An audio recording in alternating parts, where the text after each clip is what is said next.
سلام علیکم و به یه قسمت دیگه از گیتار تایم شو خوش اومدین.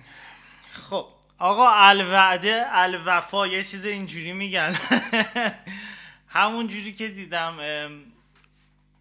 هم اپیزود دفعه پیش و کلا اکتیویتی من مورد توجه یه سری از دوستامون قرار گرفته. وقتی میگم مورد توجه یه سری از دوستامون قرار گرفته، اینه که مثلا ویدیوی دفعه پیش 70 تا ویو خورده. خب ولی خب چون یه ذره بحثا مثلا بحث عادی نیست، یه ذره عجیب غریبه، یه ذره آدینس خاص خودشو داره، این برای من خیلی جالب بود. برای همین من رفتم این میکروفون درست حسابی کاندانسر گرفتم، یه رود انتیوان گرفتم و یه رینگ لایت گرفتم، پایه گرفتم از این ریموت ها که میزنن وای میسته و اینا پازو آن پاز میکنه، ویدیو رو گرفتم. یه SM57 گذاشتم جلوی گیرم و الان با 2 تا میکروفون و یه ذره تجهیزات بهتر در خدمت شما دوستای عزیز هستم.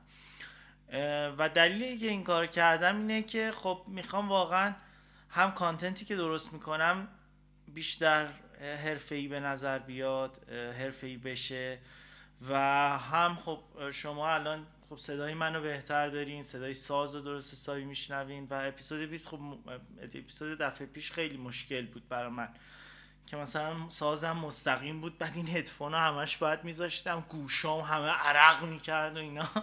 برای همین خب خیلی میتونم الان بهتر با شما صحبت کنم.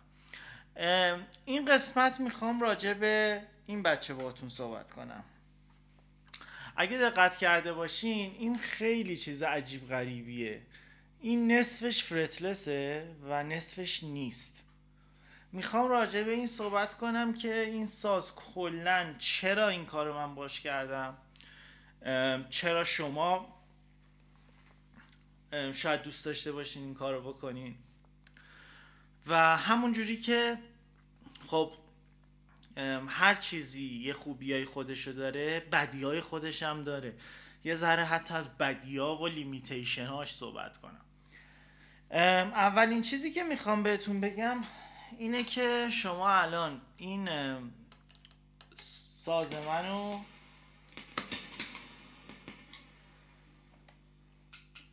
بدون هیچ افکتی، اتفاقی که براش میفته، بیاین از اینجا شروع کنیم. این ساز فرناندزه. من سالها یه پیکاپی میخواستم که ساستین کنه. حالا این منظورم یعنی چی از ساستین؟ بذارین اصلا وقتی که یه نوت زده میشه، هر چه قدم شما مثلا بگیم گیتارتون خوبه، همه چی ردیفه، مثلا تونتون خوبه و اینا، یه مسئله خیلی مهمی که پیش میاد ساستینه. ساستین اتفاقی که میفته، شما نوتو میزنین، مثل الان مثلا من یه نوتی میزنم، بعد دقت کنین از موقعی که میزنم یه اوجی میگیره و کم کم نوت میره به سکوت کامل، سکوت محض. به اون مدتی که صدا ادامه پیدا میکنه میگن ساستین. حالا که یعنی در اصل بهش میگن خب اون دیکیشه که میاد پایین، یعنی پیک میخوره، ساستین و بعد دیکی یعنی این که تا مثلا توی ریورباتون اگه دیده باشین یه ناب دیکی داره، یعنی این که چقدر طول بکشه که این به نابودی بره. ولی در حالت خالص شما دقت کنین وقتی یه نوتو میزنین میمونه میمونه میمونه میمونه میمونه میمونه و کم کم اصلا دیگه شنیده نمیشه. این ساستین. حالا یه چیزی هست به اسم ایبو. کارش اینه که به شما ساستین میده، یعنی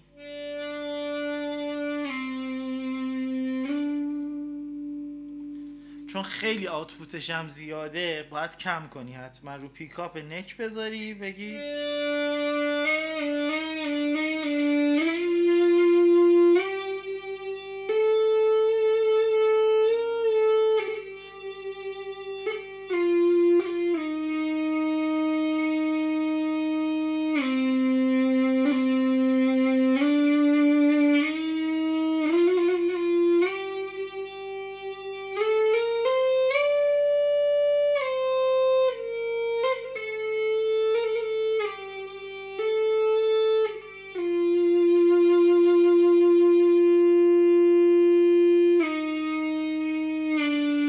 تا صبح ادامه داره. نگاه کن، ادامه داره تا میدم عقب و فید میشه، مثل یه آرشه بی نهایته. حالا من خیلی دنبال این میگشتم که همچین چیزی داشته باشم. چیزی که پیدا کردم این بود که یه پیکاپی بود، من برای فرتلس هم همچین چیزی میخواستم. یه پیکاپی بود که فرناندز داره، بهش میگه که ساستینر پیکاپ. من دنبال ساستینر پیکاپ یه 2 سالی بودم، خالیشو پیدا نمی کردم. بعد آخر یکی از دوستام به اسم مصطفی که یه گیتار استور داره به اسم موز گیتار شاپ، حتما بهش سر بزنین، سرچش کنین براتون میاره. خیلی سازهای دست دوم و نوع خیلی باحالی میاره، خودش هم موزیسینه، واسه همین چیزای خوبی سلکت میکنه. من رفتم از اون دیدم که یه دونه فرناندز داره همین بچه. بعد گفتم اول به خودم گفتم خب اول اینو میگیرم، پیکاپ نکشو در میارم، میندازم رو فرتلسه، بعد فرتلسه چیز میشه، اونو داره، بعد دیگه اینو بدون پیکاپ میفروشم. بعد دیدم ای وای، تمام مثلا مشهوریت این ساز فرناندز به این پیکاپ ساستینرشه. و من اینجوری بودم که خب انگار مثلا یه ماشین خیلی مثلا یه داج چارجر رو من بگیرم، بعد مثلا به یکی بگم آقا بیا این موتورشه، بدنش مال خودم، مثلا موتورشو تو بردار. خب مثلا نمیشه دیگه، تمام قشنگی اون ماشین مثلا، خب درسته موتورش خیلی نابه، ولی خب اون استتیکسش به اون شکل و شمایلش که میگی واو داج چارجر، به اون بدنه ماشینه. واسه همین گفتم نگرش دارم مادش کنم. من تا حالا ماد نکرده بودم گیتارمو، ماد به این شدت. اول میخواستم پایین این سمت فرت 12 اینا رو فرتلس کنم، این بالا فرتت باشه. بعد تصمیم گرفتم بالا فرتت باشه، پایین بالا فرتلس باشه، پایین فرتت باشه.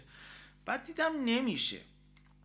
بهترین کاری که میتونستم بکنم این بود که شایان به هم یه ویدیو نشون داد که یه بیس نصف فرتلس توش بود. من فهمیدم توی بیس، همون جوری که بیس فرتلس خیلی یعنی یه چیزیه که خب خیلی ها میزنن بیس فرتلس نسبت به این که مثلا گیتار فرتلس بزنن. یعنی توی گیتاریستا خیلی تعداد کمتری فرتلس میزنن، ولی تو بیسیستا خیلی ها فرتلس میزنن. کلا فیل بیس با فرتلس خیلی خوبه، به خاطر اینکه چون اصلا از اول فرتلس بوده دیگه، بعد اومده به شبیه گیتار شده، فرتت شده.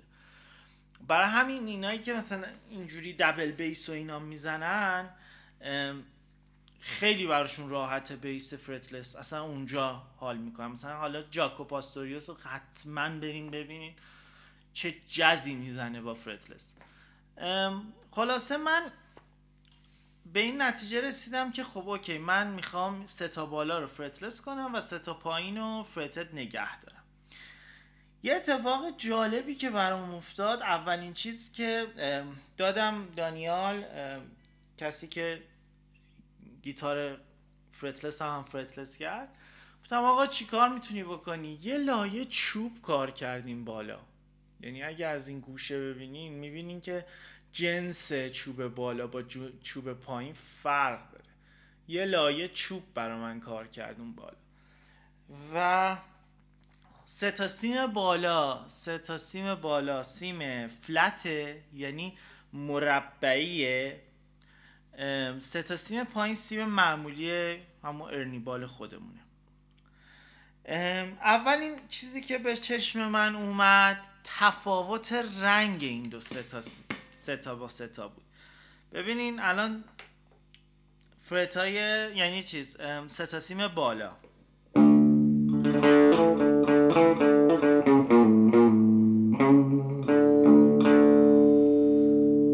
میبینین چقدر بم اونجوریه، خیلی اسوبوستار. حالا سه تا سیم پایین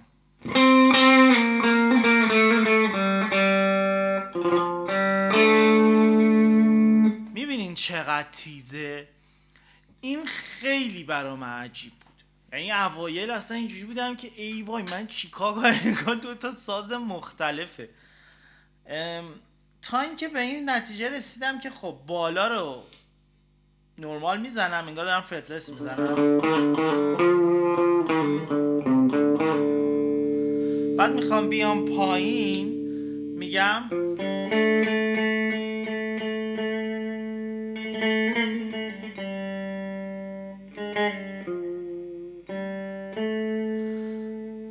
میبینین یواشتر میزنم. خب چیزی نیست که خیلی بگم الان خب منم دستم اومده و عالی میزنم و اینا. چیزیه که خب خیلی کار سختیه. یعنی من باید خودم رو پروگرام کنم که سه تا سیم بالا ضرب و شدتش باید بیشتر از پایین باشه. پس اگر یه چیز میخوام پایین یه چیز بلند بزنم باید نرم بزنم خیلی، بعد بالا رو بلند بزنم. اگه برعکس میخوام برم باید برعکسش کنم. حتی اگه بخوام جفتشو نرم بزنم باید پایینی رو خیلی نرم بزنم، بالایی رو نسبتا نرم بزنم. یه چیزی که خیلی کمکم کرد پیک چوبی بود. پیک چوبی یه ذره راف اجزش رو یه ذره اون جاهای که خیلی چیزا رو سنباده زد انگار توی صدا رو یک دست‌تر کرد یک ذره. برای همین خب پیک چوبی دارم استفاده میکنم الان روی این گیتار. اتفاق بعدی دیگه که خیلی بامزه است اینه که این ساستینیک پیکاپشه. ببینین در حالت عادی من میگم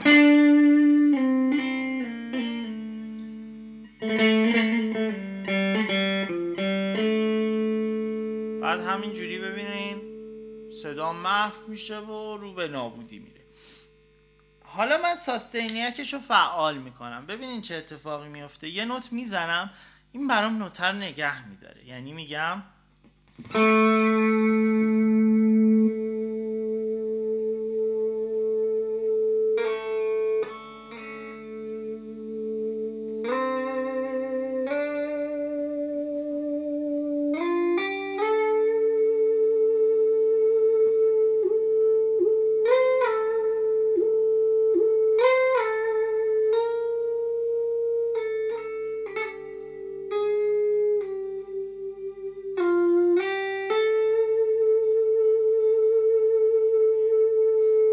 تا صبح نگه میداره. حالا اتفاقی که میفته اینه که من این ساستینیک پیکاپ رو خیلی دوست دارم، ولی یه مسئله ای داره. اگر دقت کنی میبینین روی قسمت روی قسمت فرتد یعنی سه تا سیم پایین ما راحت ساستین داریم. حتی سیم باز بالا نگاه کنین نگه میداره اینو تا جایی که ممکنه نگه میداره، ولی یه چیز جالب، وقتی که من یه نوتی رو میگیرم توی این قضیه، مثلا میگم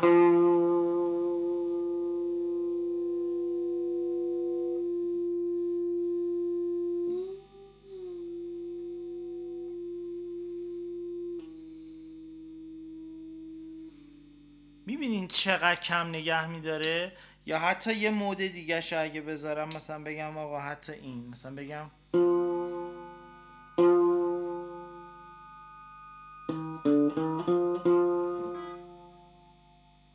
مثلا نگه نمیداره روی مود. برای همین یه ذره ساستینش رو چی میگن، شخصیت ساستینش رو روی سیمای بالا از دست میده. حالا من یه کار دیگه هم میکنم، مثلا اینو میذارم ساستین شه،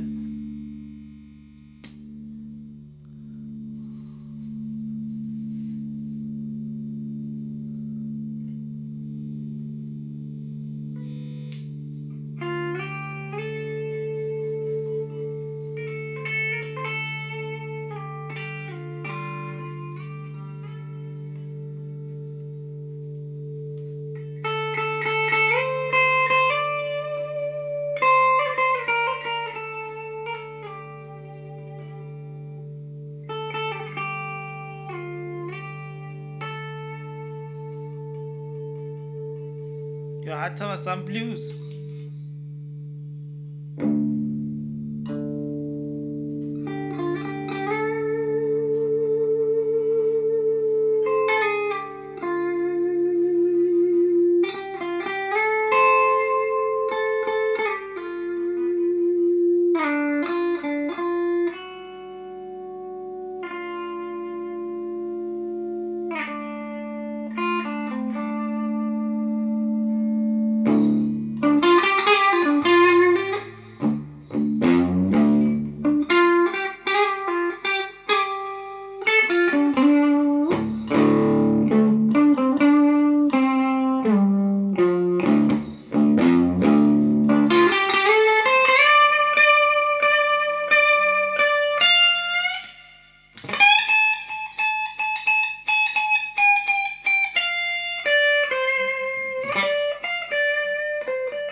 حالا یه مسئله دیگه، موقعی که اینو من ساستین میکنم دیگه نمیتونم تکیه بدم دستمو، باید همینجوری این بالا باشه، این دستم رو هوا باشه. یه موقعی که مثلا میخوای یه چیزایی خیلی دقتی بزنی، خب من خیلی تکیه بازم، یه ذره برام سخت میشه. ولی خب همون جوری که این ساز عادی نیست، من ببخشید اینجوری نگاه میکنم دارم میبینم که هنوز رکورد میکنه یا نه.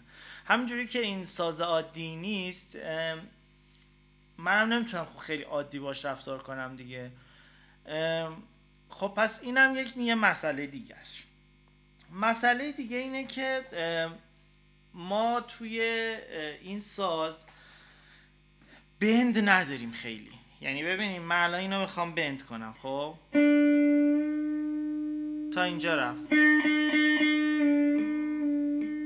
بیشتر از این میبینین این چوبه که این بالا کار شده نمیذاره من بیشتر از این برم. حالا یه چیز بامزه است که یه حالت یه بند مایکروتونال میگیره. یعنی مثلا میگم ر میکرون فا سول، یعنی برای همین میتونم مثلا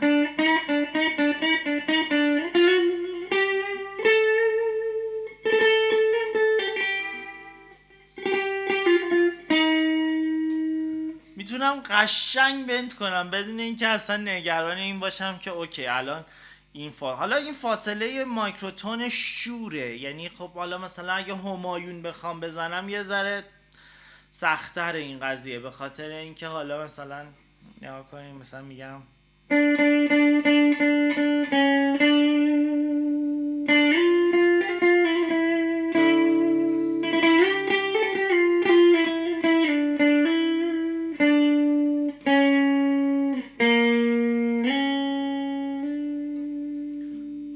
به هر حال به من اون بنده هول و هوش اون مایکروتون ها رو میده و کار اعصاب عضله من خیلی راحت تر میشه.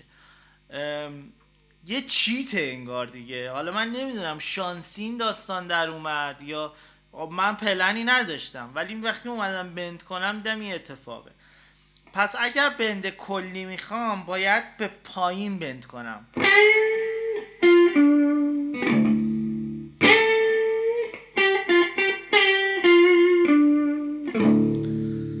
اینم یه ما داستانشه. حالا سیم دوم یه ذره بندش بیشتره، مثلا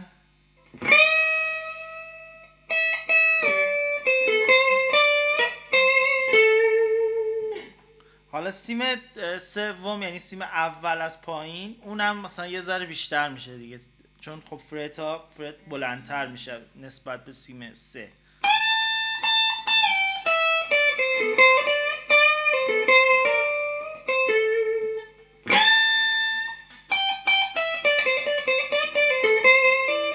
ولی خب به این 1.5 پرده‌ای باز سخته، یعنی بخوام بزنم ببینید نمیشه 1.5 پرده. خب منم خیلی به اندای 1.5 پرده‌ای دوست دارم، ولی خب اینجا باید بدونم که آقا اصلا راه نداره. همون جوری که گفتم هر سازی، هر گیری، هر ستاپی یه سری مثبتا داره یه سری منفیا داره و باید سبک سنگین کنین ببینین آیا اون مثبتا میچربه به این کاری که من میخوام بکنم یا نه. حالا مثلا یه حالت دیگه هم داره که با فینگر استایل انجام میدم. مثلا میگم مثلا نمیدونم میگم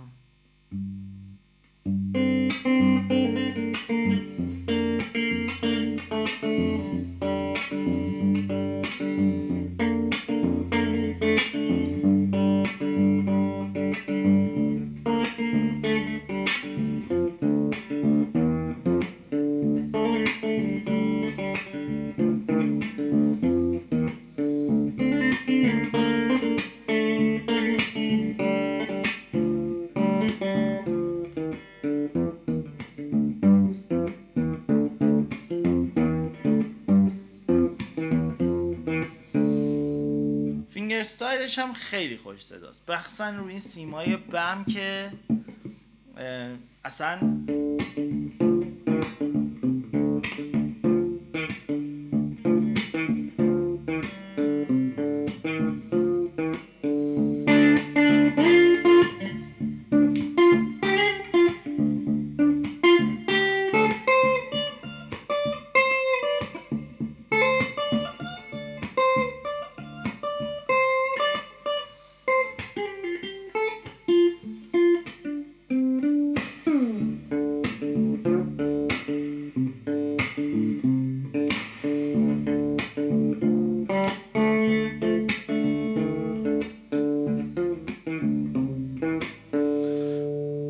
و حتی حالا چون فرت داره یه ذره آکورد گرفتنم روش باحالتر میشه. یعنی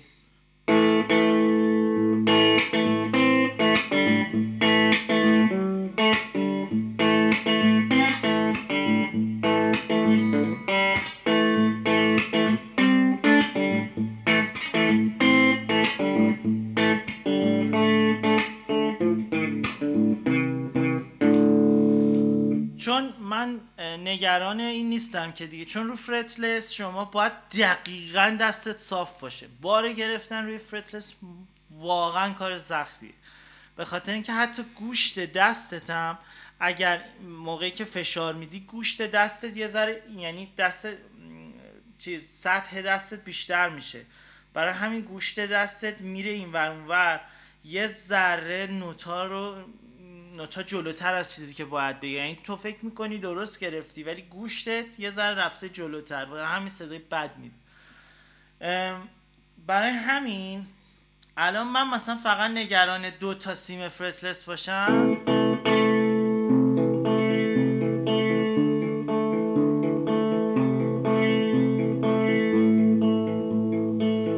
این پایین میتونم هر چی دلم بخواد بگیرم دیگه.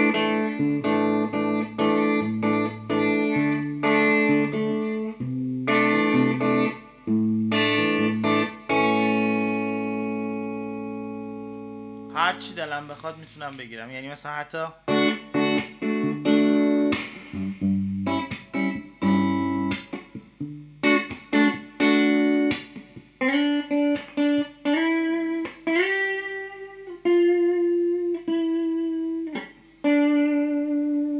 یا مثلا حتی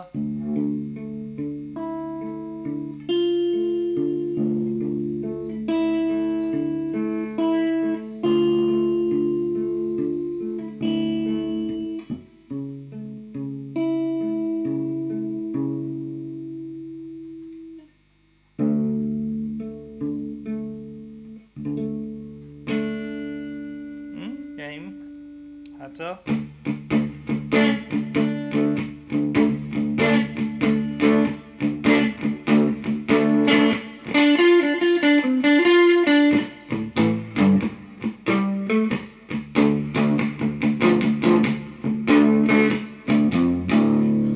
حالا گونه های مختلف داره. الانم دارم من خودم همینجوری فیگر اوت میکنم که چجوری باره رو وارد بازی کنم. بعضی موقع ها خب یه ذره فینگرینگ ها عوض میشه. مثلا شما اگه بخواین یه پاور کورد بگیرین روی گیتار معمولی اصولا اینجوری میگیرین،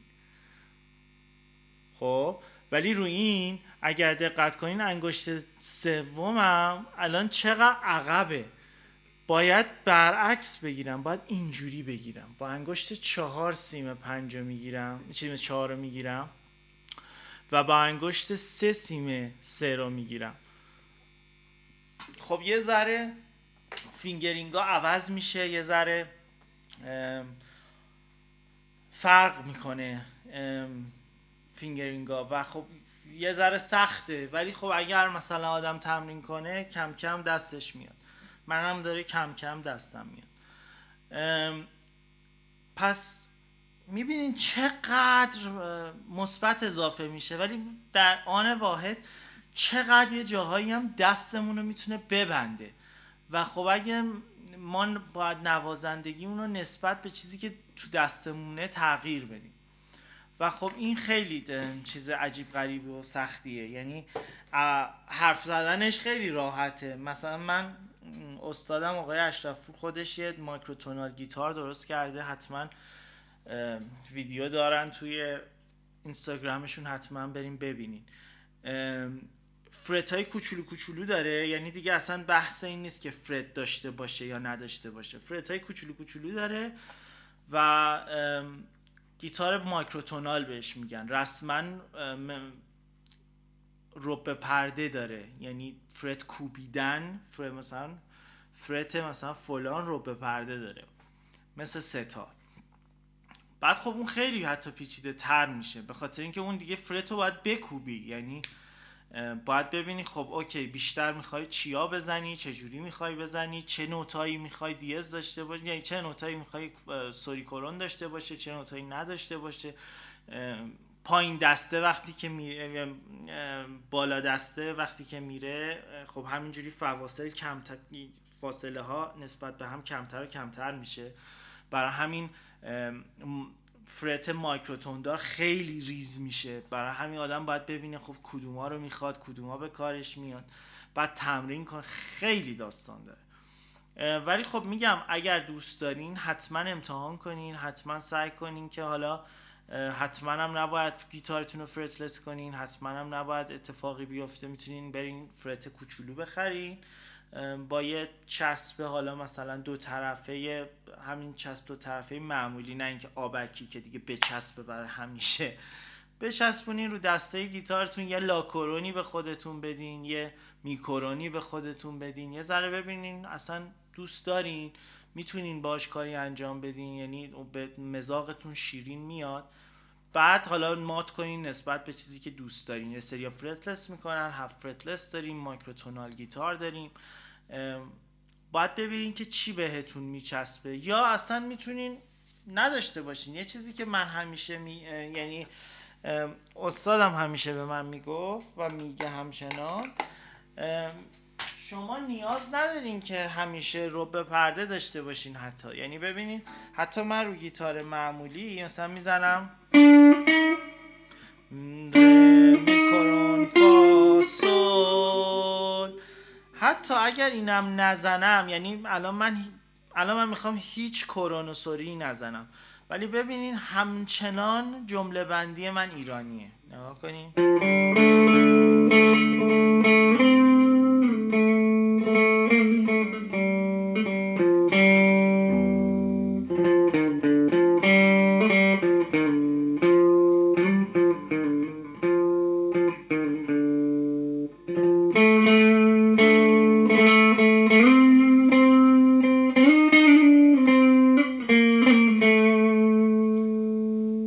ایرانی صدا میده به خاطر اینکه جمله بندی ایرانیه. ببینید مثل این میمونه که من بیام بگم خب آقا من مثلا لهجه ایرانی دارم، خب can you please speak English، خب مثلا اینجوری دارم صحبت میکنم. بعد مثلا بیام بگم که خب نه من دیگه انگلیسی زبانم. خب نه، لهجه داری، اون لهجه هم چیز بدی نیست، فقط هویتتو نشون میده که مال کجایی. برای همین اون لهجه ها رو اگه رعایت کنی، حتی اگر انگلیسی صحبت کنی هم همه فکر میدونن شما بچه کجایی. دقیقا هم داستان این همینه. شما اگر تکنیکای موسیقی ایرانی رو بدونی مثلا پنجه کاری چی کار میکنن، موقع مضراب زدن چی کار میکنن، تازه میفهمی که او اصلا زیاد اینجوری نیست که من خیلی هم سخت بگم فقط رب پرده، اگر رب پرده نداری فلان. توی پادکست آلینم من حتی گفتم، یه پادکستی گرفته بود من اومده بودم گفتم آقا اصلا کوچیکترین عضو موسیقی ایرانی رب پرده نیست، نیم پرده است. رب پرده چون تمام نوتا رب پرده نداره، تمام نوتا سوری کرون نداره. ستاره اگه ببینین تمام نوتاش سوری کرون نداره. برای همین کوچکترین فاصله هم، کوچکترین جزء هم اصولاً برای چیزیه که شما میگی که خب آقا اوکی این کوچکترین جزء مثلا کار منه، بعد خب همه نوتا باید داشته باشن. انگار من دیز و بمول فقط مثلا 4 تا نوت داشته باشم. خب نمیشه دیگه. من نمیتونم بگم نیم پرده است کوچکترین فاصله. ولی خب اون رب پرده ها خیلی هم تأثیر داره. مثلا خب دیگه مثلا وقتی وارد سگاه میشی، مثلا خب سگاه یه دستگاهیه که اصلا با کرون شروع میشه. یعنی خب نه اینجوری هم نیست که اصلا بگم آقا بندازش دور، ولی در همین حد که ما میخوایم ازش الهام بگیریم و توی موزیکمون توی غربی استفاده کنیم، واقعا جواب میده، جوابگوه اون لهجه. یعنی من حتی میتونم بلوز بزنم، یعنی مثلا فکر کن دارم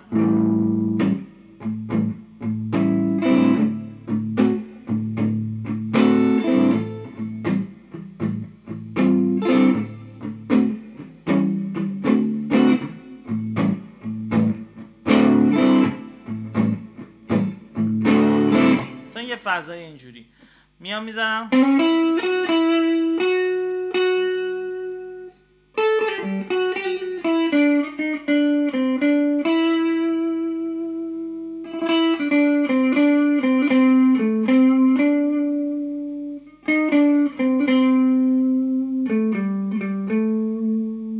مثلا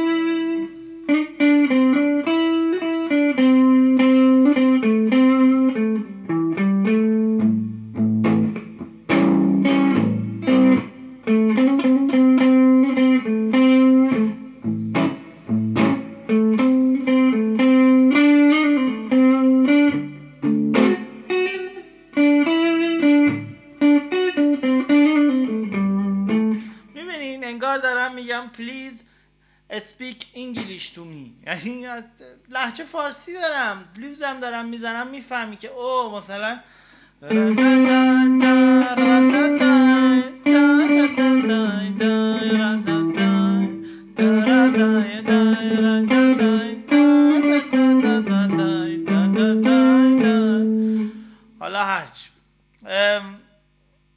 میبینین که این اتفاق پیش میاد. پس اون هویتمون زیاد به اون رب پردهه نیست، بیشتر به اون لهجه هست. و خب چیزی که باید دقت کنیم اینه که حالا مات کردن هر ساز باید ببینیم که شما چی دوست دارین توی مات کردن. یه ذره طولانی شد به خاطر اینکه گفتم خب خیلی توضیح بدم و اینا، ببخشید. برای اپیزود بعدی هم یه سورپرایز خیلی بامزه دارم براتون. راجع به مات کردن با هم صحبت کنین تو کامنت ها. شما تا حالا سازی رو مات کردین؟